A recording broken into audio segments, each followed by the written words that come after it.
Guys, आपको ऐसा लगता होगा कि जो सबसे ज़्यादा लाशें होती हैं वो असल में कब्रिस्तान में होती हैं, राइट। मगर ऐसे सोचते रहे होंगे कि जितने मुर्दे हैं वो सबसे ज़्यादा वहीं पर हमेशा गड़े होते हैं, राइट। ऐसा नहीं है। अस्पताल, हॉस्पिटल एक ऐसी जगह है जहाँ पर हर रोज़ मौतें होती हैं। एटलीस्ट मौत होने के कुछ वक्त तक सब्र किया जाता है एक मुर्दे को गाड़ने के लिए कब्रिस्तान में। लेकिन अस्पताल में तुरंत मौत होती है और वहीं पर मुर्दे को रखा जाता है, मुर्दा गड़ जाता है। लेकिन उसकी जो रूह है वो अस्पताल में ही दफन होती है। एक चीज़ याद रखिए, ये एक ऐसी जगह है ना जहाँ आत्माओं से घिरी हुई रहती है। एंड ऐसी ही एक कहानी है मेरे पास। भोपाल में एक ऐसा अस्पताल है जिसका मैं नाम नहीं लूँगी, लेकिन यह अस्पताल बहुत ही ज़्यादा हॉन्टेड है। रियल में बहुत अधिक हॉन्टेड है। एंड इस अस्पताल का 5वीं मंजिल ऐसा माना जाता है कि वह सबसे ज़्यादा डेंजरस है। ऐसा कहा जाता है कि उसके 5वीं मंजिल में एक ऐसी रूह का बसेरा है जो किसी भी पेशेंट को ज़िंदा नहीं रहने देती, जो कि यही चीज़ इतिहास रही है उस अस्पताल की। लेकिन गाइज, बहुत रिसेंटली एक नियुक्त डॉक्टर आई थी, सिया उसका नाम था। उसे इस इतिहास के बारे में कुछ भी नहीं पता था। उसको वहाँ के हकीकत के बारे में बिल्कुल भी अंदाज़ा भी नहीं था। एंड उसने भी सामना किया इन चीज़ों का, इन खौफनाक मंजर का सामना किया। लेकिन गाइस, क्या है वहाँ पर, क्यों है, क्या है इसका पूरा इतिहास, वो आज जानने को मिलेगा आपको मेरी इस आज की कहानी में। अब इस कहानी शुरू करने से पहले ऐसे horror, mysterious and historical video देखने के लिए सब्सक्राइब कर दीजिए मेरे चैनल को। अब ये कहानी शुरू होती है। गाइस, जिस अस्पताल के बारे में मैं आपसे बात करने वाली हूँ, मैं आपको उसका नाम तो नहीं ले सकती, बट मैं ये ज़रूर बता सकती हूँ कि वो भोपाल के काशीपुरा इलाके में है। जो लोग काशीपुरा इलाके या भोपाल में रहते हैं उनको तो अब तक पता चल ही गया होगा कि मैं किस अस्पताल के बारे में बात कर रही हूँ। एंड गाइज, उन लोगों को ये भी पता चल गया होगा कि इस अस्पताल का राज क्या है। चलो, कहानी अब कुछ ऐसी है कि सिया नाम की लड़की थी जो कि जस्ट अभी इस अस्पताल में आकर ज्वाइन की थी, जो कि उसकी एज अभी बहुत ज़्यादा नहीं थी। वो एकदम यंग थी और मतलब काम करने की क्षमता रखती थी। लेकिन उसको बार बार ऐसा लग रहा था, जो कि उसके जो हेड सीनियर डॉक्टर थे वो मानने के लिए रेडी नहीं है। वो कुछ अच्छे से काम करती है तो वो ना दिन रात काम करके अपने आप को प्रूव करने में लगी रहती होती है कि नहीं, मैं सच में इस अस्पताल के लिए कुछ करना चाहती हूँ। एंड वो ना हमेशा दिन हो या रात, सिया वहाँ पर अवेलेबल रहती थी। मतलब वो दिन और रात दोनों काम कर रही थी। लेकिन हर एक कॉमन इंसान को ये वाली बात पता है कि इस अस्पताल में आधी रात को काम करना या फिर आधी रात में उसके सामने से भी गुजरना कितना खौफनाक हो सकता है, कितना ज़्यादा दर्द हो सकता है वहाँ। क्योंकि दर्द देने वाला इंसान नहीं होगा, कोई और होगा। अभी एक बार की बात है, जब सिया ऐसी ही आधी रात में वहाँ काम कर रही थी, बैठी हुई थी, वहाँ कोई पेशेंट तो नहीं थे वहाँ पर। तब एक औरत ने उस अस्पताल के अंदर कदम रखा। एंड वो ना बहुत ज़्यादा ऐसे लग रहा था ना, वो बहुत गलत हालात में है, एकदम बिगड़ी हुई हालात में। एंड उसको बहुत ज़्यादा दर्द हो रहा था। वो थोड़ा सा चिल्ला रही थी। एंड उसने अपने पेट को पकड़ कर रखी हुई थी। देनू कहीं और नहीं, सीधा सिया के पास गई। वो औरत एकदम चिल्ला चिल्ला कर सिया से यही कह रही थी, मेरे पेट में बहुत ज़्यादा दर्द हो रहा है, प्लीज़ मेरी मदद करो और कैसे भी ये करके पता लगाओ कि मेरे पेट में हुआ क्या है। मुझे बहुत ज़्यादा डर लग रहा है अपने आप के लिए एंड अभी आधी रात हो रही है। मैं अपने आसपास के हर एक अस्पताल में देखा, हर एक क्लिनिक में देखा, वहाँ पर मुझे कोई डॉक्टर ही नहीं दिखा, इसलिए मैं सीधा इस अस्पताल में आ गई और सीधा आपके पास चली आई।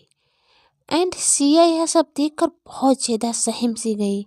एक्चुअली वो बहुत ज़्यादा डर गई थी क्योंकि यह अचानक से क्या हो गया इसके साथ।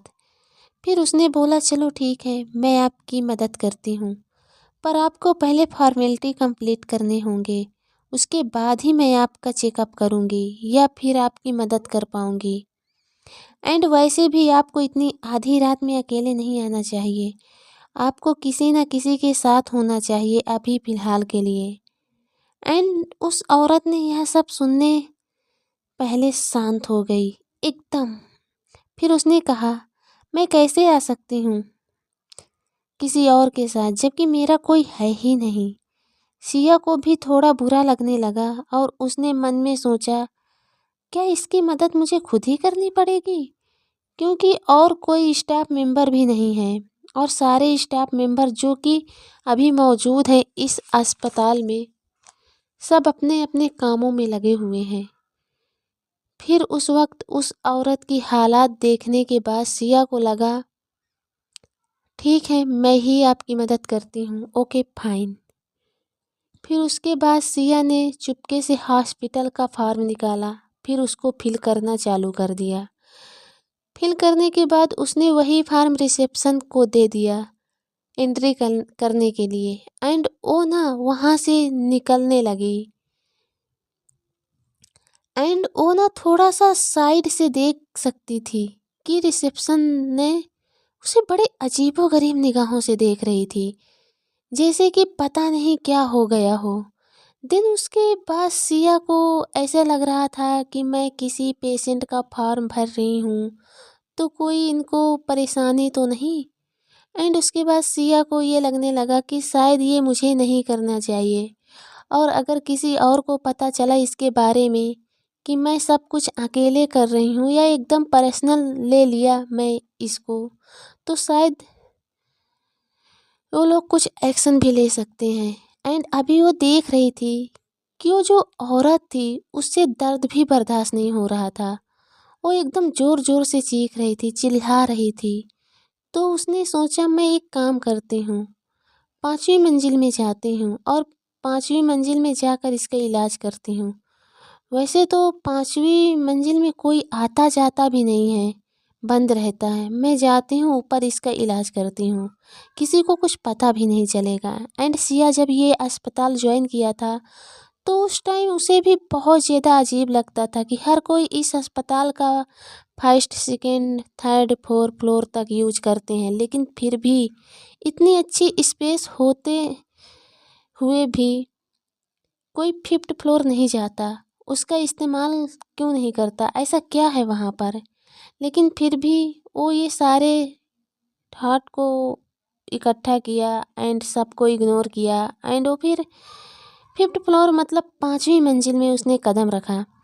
एंड जैसे ही वो दोनों वहाँ पहुँचे तो सिया ना बहुत ज़्यादा शौक हो गई ये सब देखकर कि जिस जगह को इस्तेमाल नहीं किया जाता वो इतना साफ़ सुथरा है, साफ बेड है, मेडिकल इक्विपमेंट है, इलेक्ट्रिक की एंड जो भी टूल्स एंड चीज़ों की हमको ज़रूरत है एक मेडिकल फैसिलिटी में, वो सभी चीज़ें वहाँ पर अवेलेबल हैं।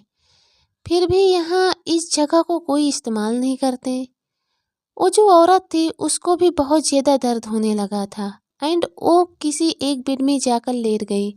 उसने बोला, यार जो भी हो मेरे पेट में मुझे समझ नहीं आ रहा है कि क्या है ये, इसका इलाज करो। फिर सिया भी जल्दी जल्दी अस्पताल जो उसको इलाज के लिए ज़रूरत थी वो सब चीज़ें खोजने लगी, लेकिन उस टाइम उसको जिस चीज़ की ज़रूरत थी वो उसको मिल नहीं रहा था। वो दूसरे रूम्स में जाकर खोजने लग गई, फिर उसको फाइनली कुछ चीज़ें मिली एंड फिर वो जा रही थी उसके बेड की तरफ एंड जाकर देखा कि वो औरत वहाँ पर थी ही नहीं, गायब थी। फिर उसको लगा कि शायद आसपास कहीं गई होगी, उसको दर्द बहुत हो रहा होगा। फिर उसने ठीक से देखा, आसपास नहीं मिल रही थी वो। उसने सोचा कि कहीं कुछ गलत ना हो गया हो उसके साथ एंड फिर वो नीचे गई और सारी बातें रिसेप्शन को बता दी कि एक फॉर्म रखा था मैंने यहाँ छिपा कर, एक्चुअली मैंने रख दिया था तेरे सामने, तुझे पता है। फिर रिसेप्शनिस्ट ने बोला मुझे तेरा कोई फॉर्म मिला ही नहीं, यहाँ पर है ही नहीं, खुद देख ले तू। फिर उसने बोला कि ठीक है, बट मैं यहाँ पर एक औरत के साथ खड़ी थी, तुझे वो तो पता है ना। फिर रिसेप्शनिस्ट ने कहा नहीं सिया, मैं तुझे अलग तरीके से देख रही थी, एक्चुअली मैं तुझे जज कर रही थी कि तू किसके साथ बात कर रही है। तू हाँ किसी के साथ बात कर रही थी, लेकिन तेरे पास कोई खड़ा ही नहीं था। मुझे लगा कि तू नींद में है या नींद में हो रही होगी ये तेरे साथ सब चीज़ें। तू किसी को छिपाने की कोशिश कर रही थी, किसी को बिठाने की कोशिश कर रही थी, लेकिन तेरे सामने कोई नहीं था तेरे साथ। सिया ये बात मान ही नहीं रही थी और रिसेप्शन से कहा आकर सीसीटीवी देख लेते हैं एक बार। जब सिया ने देखा कि वो जिससे बात कर रही थी वो वहाँ पर थी ही नहीं, उसने सोचा कि वो इतनी देर तक जिस औरत से बात कर रही थी उसके लिए इतना सब कुछ किया, वो कोई था ही नहीं। सिया ने कहा कि ऐसे नहीं हो सकता, इस हॉस्पिटल में कोई है जिसके साथ मैं अभी थोड़ी देर पहले ही उस बात की थी। उसने सारे डॉक्टर को बताना चालू कर दिया कि इस हॉस्पिटल में कोई तो आया था जिसके साथ मैं साथ में थी कुछ देर तक एंड अब ऐसे लग रहा है कि अब वो है ही नहीं। मैं उसे 5वीं मंजिल में लेकर गई थी उसे। फिर उसमें से एक डॉक्टर ने कहा कि सिया ऐसे हो ही नहीं सकता, क्योंकि आज से 20 साल पहले 5th फ्लोर के सारे दरवाजे हमने बंद कर दिया था, लॉक कर दिया था। तुम बात क्या कर रही हो, हमें बिल्कुल भी समझ नहीं आ रहा है। उन डॉक्टर्स ने कहा कि ऐसे कहा जाता है कि 5वीं मंजिल पर जब वर्किंग हुआ करता था, हर एक चीज़ परफेक्टली चला करता था, फिर भी वहाँ ऐसे बताया जाया करता था कि यहाँ पर जो भी पेशेंट आता था वो मरता ही मरता है। बहुत मौतें होने लग गई थी। जो पेशेंट के जो फैमिली मेम्बर थे उन्होंने भी ये वाली बात कंप्लेन करना शुरू कर दिए थे कि जब भी हम यहाँ आते हैं या जब भी अपने पेशेंट के लिए यहाँ पर बाहर रुकते हैं तो अंदर से चीखने चिल्लाने की आवाज़ें आती हैं, जबकि हर कोई सो रहा होता है। हमको कभी कभी दिखता है कि कोई पेशेंट चल रहा होता है, लेकिन किसी भी हालात से जिंदा नहीं दिखता, पर मुर्दा ज़रूर दिखता है। हर कोई कहता है जब भी कोई पेशेंट आ जाता है उसके मौत के 1-2 दिन पहले वो हमें आगाह कर देता है कि यहाँ पर कुछ तो गलत है एंड जो भी है वो हमें मारने की ज़रूर कोशिश कर रहा है। आगाह किया जाता है 2 दिन पहले और 2 दिन बाद उस पेशेंट की मौत हो जाती है।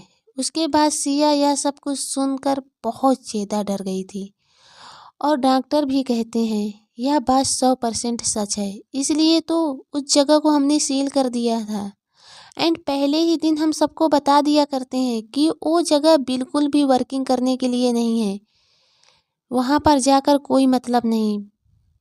फिर भी सिया को लगता है वहाँ पर वो औरत है, जाकर देखना चाहिए। उसने सारे डॉक्टर्स को कन्विंस किया कि प्लीज़ ऊपर जाकर एक बार देखते हैं एंड सारे डॉक्टर्स ने एक घेरा बनाया एंड फिर वो सब लोग ऊपर 5th फ्लोर पर गए। हर जगह सारे बिस्तर बिखरे हुए थे, जो मेडिकल्स मशीनें एंड दवाएं थे वो इधर इधर गिरे हुए थे, सब खराब था वहाँ पर। ऐसे लग रहा था स्टोर रूम टाइप बना है। अंधेरा था वहाँ पर एंड वहाँ पर वो औरत भी नहीं थी। ये सब देखकर जो डॉक्टर थे पीछे मुड़ चुके थे कि अभी नीचे जाना है। अब वो जो सिया थी वो भी पीछे मुड़ चुकी थी नीचे जाने के लिए, लेकिन उसने आखिरी बार एक बार सोचा कि मैं इस एक बार पीछे मुड़कर देखती हूँ। उसने देखा एंड वो औरत वहीं पर बैठी हुई थी। उसने एक मुस्कुराहट के साथ सिया से ये पूछा कि आप वापस आ रहे हो ना? एंड गाइस, ये जो हॉस्पिटल की आपको मैंने जो कहानी सुनाई है, ये कहानी कुछ समय पहले हुआ करती थी। अभी वहाँ के जो पेशेंट हैं, जो डॉक्टर्स हैं, हर किसी को पता है कि 5वीं मंजिल में नहीं जाना है। यहाँ पर आत्माओं का बसेरा है। वहाँ पर जाएंगे तो वहाँ पर हम मौत ही मिलेगी हमें। तो इसलिए गाइज, एक और बात कही जाती है, अगर आप इन भूत प्रेत की दुनिया में दाखिल नहीं हुए हो तो आप ठीक हो, लेकिन आप दाखिल हो जाओगे तो गाइज आपको थोड़ी बहुत तकलीफ़ें देंगे ही, और वो थोड़ी बहुत तकलीफ़ें आप झेल नहीं पाओगे। एंड इसलिए गाइज, आपसे इस वीडियो के अंत में आपसे मैं यही बात कहूँगी कि इन सब चीज़ों से चौकन्ने रहिए। जो अस्पताल होते हैं वो दिन में एक बार के लिए अच्छे रहते हैं, लेकिन आधी रात में वो कब्रिस्तान से कम नहीं होते, क्योंकि वहाँ पर इंसानों के अलावा कुछ और भी चीज़ें होती हैं जो वहाँ पर भटकती हैं, जो कि इंसान नहीं होते हैं। चौकन्ने रहिए। शुक्रिया।